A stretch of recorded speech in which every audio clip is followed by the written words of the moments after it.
A lot of people joke that it's impossible to draw this face, so I decided to take the challenge and show how a well-planned process can make everything much simpler than it looks.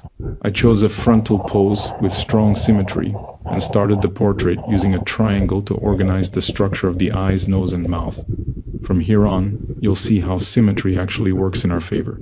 I begin marking the general triangular structure that guides the alignment of the eyes.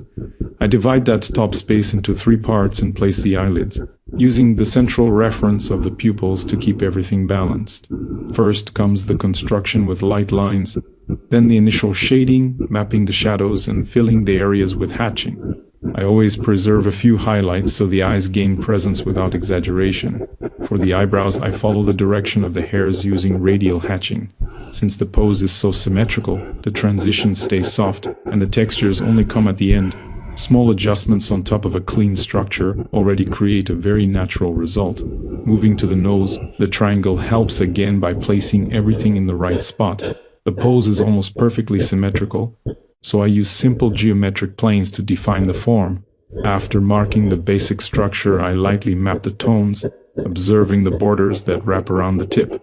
These are areas of mid-tones that guide the transition from light to shadow. Because the lighting is centered, both sides of the nose stay balanced, which reinforces the symmetry.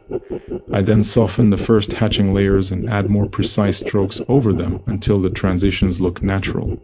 The goal here is to make the nose feel integrated into the face without relying on strong outlines. For the mouth, I start with a simplified shape and let the volumes appear through shading. There's very little contour, especially on the upper lip and the inner corners. The shadow cast by the nose creates a smooth gradient over the mouth, and the shadow on the philtrum is subtle as well. All of this creates an overall sense of calm and stability in the pose. That's why my filling is done with light strokes. I avoid giving more emphasis than necessary, and the final shape of the lip stays clean and minimal, matching the balanced, harmonious nature of the reference. And even though people joke that drawing this face would be impossible, in the end the construction was completely achievable. The symmetry of the pose ended up helping exactly where the challenge seemed bigger. The result is a portrait that's balanced, precise, and carries that complete harmony many believed would be impossible to reach.